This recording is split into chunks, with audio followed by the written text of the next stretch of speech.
梁錦祥工作室喺呢一個網絡言論自由被打壓嘅年代，我哋依然堅持自我，做好節目，堅拒自我審查，因為我哋相信內容有價，而你哋嘅支持就至關重要。請大家訂閱梁錦祥工作室 Patreon， 並立刻成為付費會員，守護自由言論。而我哋喺 YouTube 頻道上面嘅每一節節目，都要麻煩大家記得按讚、分享、留言同埋撳鐘仔啊！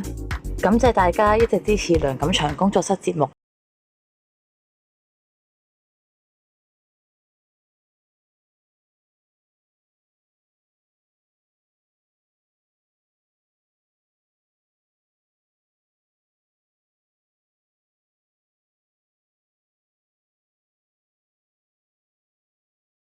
馬 University 嘅咖喱英語教室第一集同大家見面啦。咁坐喺我身邊嘅呢位咧就係咖喱 Gary。咖喱，我叫名咖喱啊，中文名係咖喱。My English name is Gary. Okay. This is Gary's English Learning Centre we're talking about. We're hoping to launch today. Yeah. 咁啊好多謝阿咖喱啦，因為咧識得阿咖喱亦都係透過一位我哋嘅朋友啊 mutual friend Melville， 咁咧就能夠咧即係將我哋呢個兩位撮合埋一齊啦嚇，咁所以咧就見到阿咖喱咧佢個英文咧係相當之標準嘅，咁所以咧我就即係同佢商量咧就搞咗呢一個咖喱英語教室。So Gary, well since this is the first segment of our program, shall we explain to our audience why we set up this English Learning Centre? That's right, yeah, because I think I have a lot of experience teaching English in Hong Kong. I've been teaching English for 15 years in Hong Kong now, and as a kind of part-time net, I go to many different schools, and I got an estimate maybe 100 schools in Hong Kong by now, something like that, maybe 500 or 600 classes I've taught, and maybe 15,000 students by now. And so a lot of Hong Kong students impress me with their written and their reading of English. Their writing and reading of English is very impressive. Even the listening is quite good, but speaking it takes a lot of practice. It takes a lot of practice. It's really not easy. Really not easy. Yeah. 咁啊，因為咧有咁多嘅英語嘅問題咧，咁所以我哋即係建立呢一個英語教室咧，希望係幫到大家去改善到或者將我哋嘅英文嘅水平咧就提升得更加高。What I was talking about was that when we set up this English Learning Centre, our mission is to try to improve, try to make help the people to improve their English. Especially spoken English. Especially spoken English. Yeah. So, what were your opinion about English, the local Cantonese speakers, when they talk with you in English, or how would they impress you? They are very impressive. I wish I could speak Cantonese as well as I speak English. I get embarrassed really. I've been living here almost 20 years now. Really? Yeah. 差唔多20年啦。差唔多20年。That was before the handover. Yeah, before 93. I came in 93. Yeah.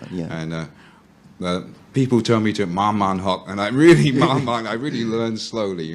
Yeah. But sure, in a day-to-day life learning kind of way. Yeah. I think 我廣東話係麻麻地。Okay. Yeah. But at least I understand your Cantonese here. But really, it's very impressive the way Hong Kong people learn English. Really, I have much respect, really. But are there any cases that you felt that they could not make themselves understood? Yeah, there are ways. One thing is mixing up the he and the she. Yeah. When I have a conversation with some of my Chinese friends, it gets very confusing. When they talk about he, they're really talking about a she. Oh, okay. And they're really talking about he. That's one thing, Yeah. And so there are certain little points that make a big difference. Yeah. We'd like to deal with that to begin with on this program. Really, I think. Yeah. And that is one of the reasons why we set up this center. Yeah. And are there? I mean, in some occasions, will things like pronunciation of English letters, such as L, R, S, or V, that would annoy you? sometimes amuse me actually because there's like the L and the R mix up. Yeah. Now, for some people, football is a religion. Yeah. So they do pray football. Yeah. You know, They do pray football. Yeah. But really, people play football. You know. Yeah. But many Hong Kong people say, "I pray football." Yeah. You know, that's one thing that I find quite funny. You know. Yeah, I will have to do a short bit of explanation in Cantonese about what just Gary talked about。咁頭先阿咖喱就講到咧，即係好多係講廣東話嘅朋友同佢講話，中意踢足球嘅時候咧，就嗰個 L 音就變咗 R 音。Yep. Pray football。Pray football。嗰個就變咗其實 PRAY。Yep. 咁但係實際上咧，你應該 play football。Yeah. Okay. That's right. So basically the problem in pronunciation get down to the very foundation of English phonetics. That's right. Yeah. Yeah. But we'll have to try to make it simple. Okay. The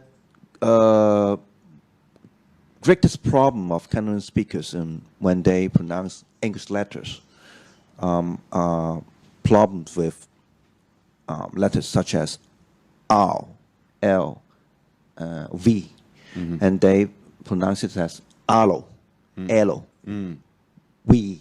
Okay, I got this case which I remember quite clearly. It was about 20 years ago, when an American guy he went to Timatre and he was asking for direction, how to get to the central from Timatre, and the shop assistant told him that you take the MTR.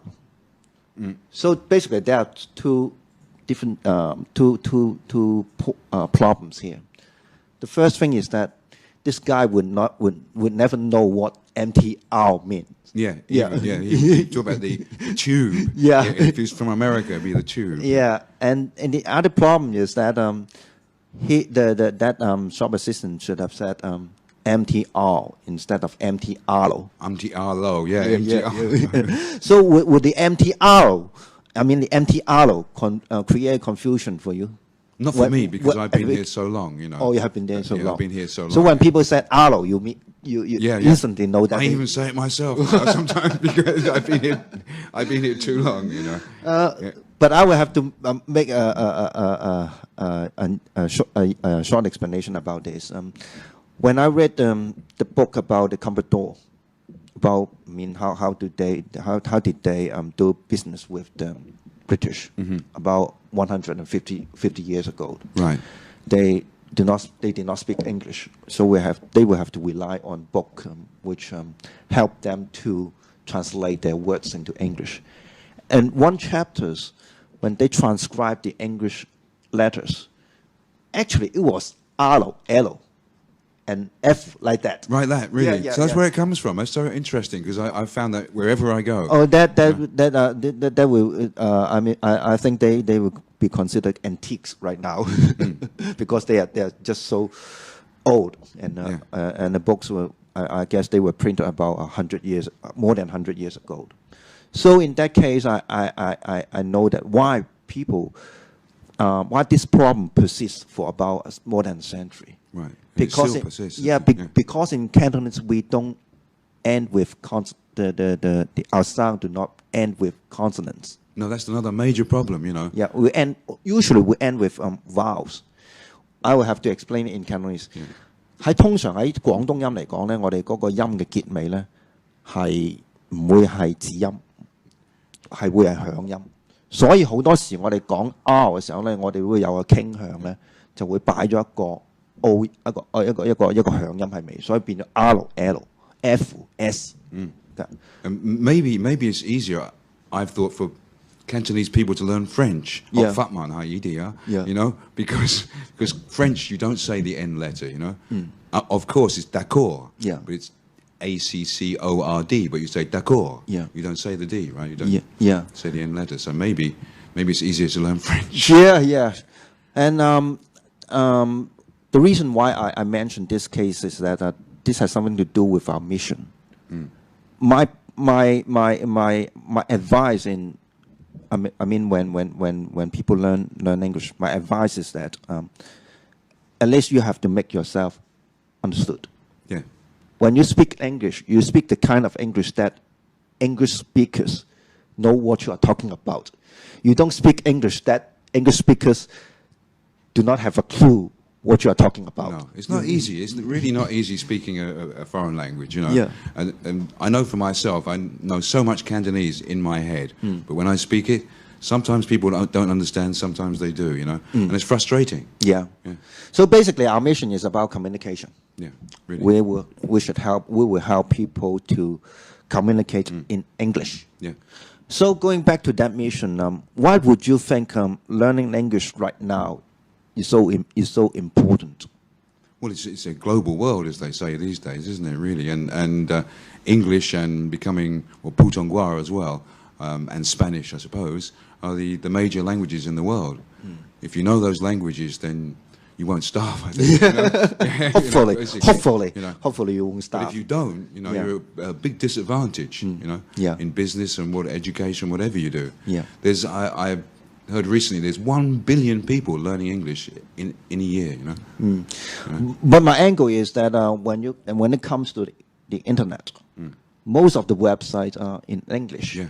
So in case if your English is not that good, you will be having a bad time, a hard time on the internet. Yeah, you're really at a disadvantage in this kind of international global world if you don't speak English. Yeah. So basically, mission is to try to help Hong Kong people whose mother tongue is Cantonese to help them to learn English. Yeah, to make life and easier. to make them to help them to communicate with other parts of the world. Yeah, Yeah, well, because what they call the lingua franca, Yeah. which actually means the French language, actually, but it's the language of the world, you know. yeah. Yeah. But what does lingua franca mean? It actually means the French language. Yeah. Actually, that's what it means, but literally. So it's a bit funny, really. But and the other meaning is really it's the language of the world. It's the number one language. It's the international language. So after we will explain our mission, we shall give a bit of time to Gary, to explain what you are doing in Hong Kong. Yeah, what am I doing being in Hong Kong? Yeah. I thought about I've been here for 20 years, and I thought, why did I come here? What drove me here? Well, a friend of mine was staying here, and I was on my way back from India. He said, come on a holiday, and for 6 weeks. I ended up staying here 20 years, but I thought, why did I leap at the chance, at the opportunity to come here?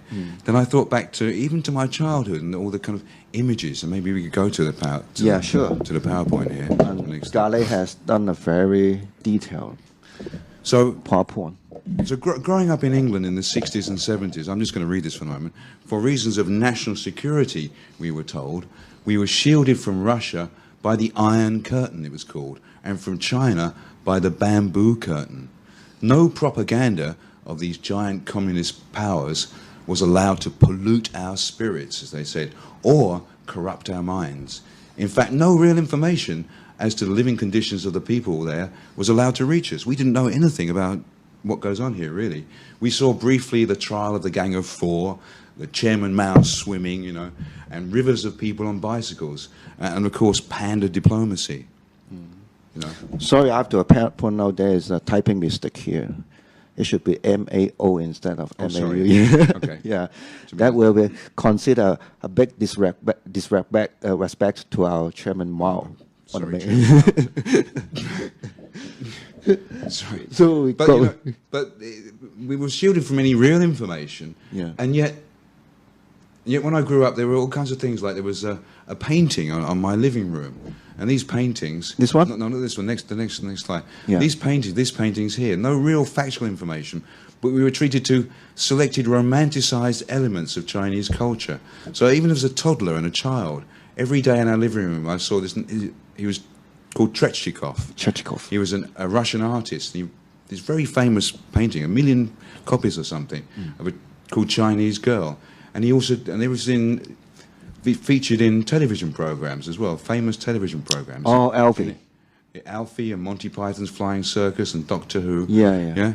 And they got a lot of friends in Hong Kong, Monty Python. Yeah, So this picture was was placed everywhere, you know, so you couldn't avoid it. This picture of this Chinese girl. We go to the next one.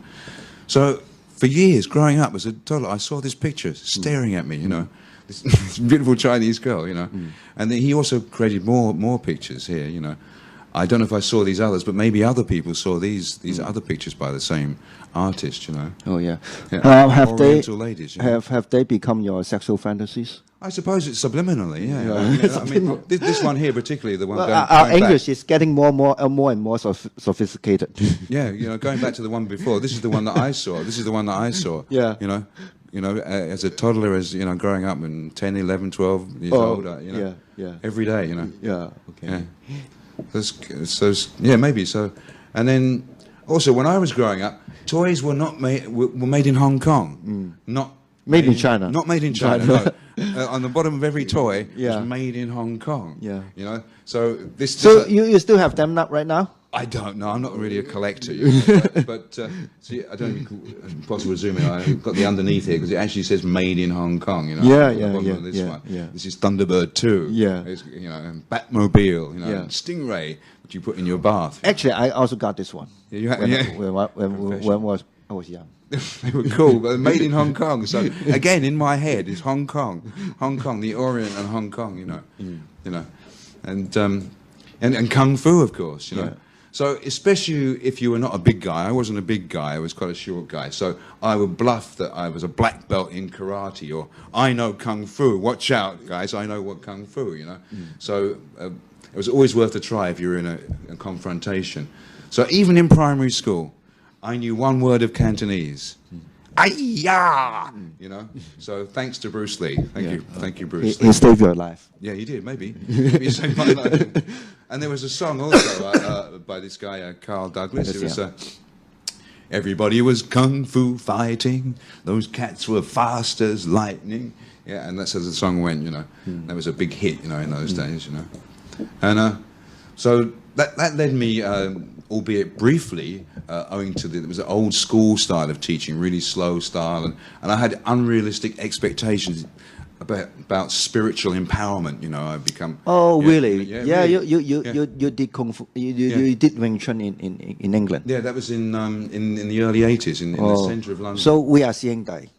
Sieng Dai, yeah. Do you know what Sieng Dai? Brothers. Yeah, Kung Fu Brothers. So Victor Chan, he was kind of a brother of Bruce Lee, actually. You know. Yeah. But so it was so slow, and I didn't think I'd just be punching the wall. You know, punching the wall for months and months. You know, I thought I'd be flying, you know, or something like that. You know, and it never happened. So I kind of I lost patience. You know. Yeah. Really, to be honest, you know, and.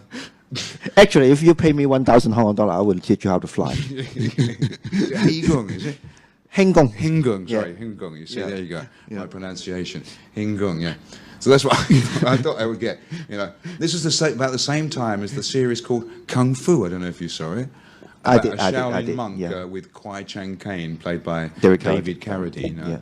I used to watch that religiously. I always find a TV set because there was no video recorder in those days. Yeah, you had to watch it or you didn't watch it. You know, so I would always find a TV set. I think Tuesday at 7 or something. You know, and watch this. You know, and if we go to the next thing, here he is, and we got Kwai Chang Caine and Master Po, and he said, if you can take this grasshopper from my hand, you can leave the temple. Yeah. You know, you know. Actually, nobody did. No, nobody did. They ransacked the temple, didn't they? Yeah, actually, before he had a chance. You know. There he is. In my mind, they're looking towards Hong Kong. You know, the Master Po and That was too much for me. But these images, you know, Eddie, these images burned in my mind, you know. Yeah. You know, really. Yeah. Okay. I mean, China's really rich. It's a really rich culture, you know. Yeah. It's really rich, you know. So we better go to the more you know. high sounding. And of course, you would see like these Chinese paintings, Paintings. you know, and the pavilion. You know. Pavilions. These are pavilions, Yeah. pavilions. Teng in Cantonese. Teng, I never knew, right? Teng. And the Ming vase, it was famous, you know, the Ming vases, and Yeah. they were so valuable, you know. Very elegant. Yeah, beautiful. Yeah. So let's get to the philosopher. Yeah, Confucius say, if we wanted to say impress people with saying something wise, we would say Confucius say, you know, or maybe it's a joke, or maybe seriously, you know. He was what we would call a byword for wisdom. For wisdom, you know. Okay. So you can get. And then, of course, there's all kinds of other little things like that, like Mandarin ducks, you know, Mandarin oranges. This is a flan my mother used to make, and I used to make it as well, you know, delicious. And Chinese takeaway restaurants, we eat Chinese takeaway.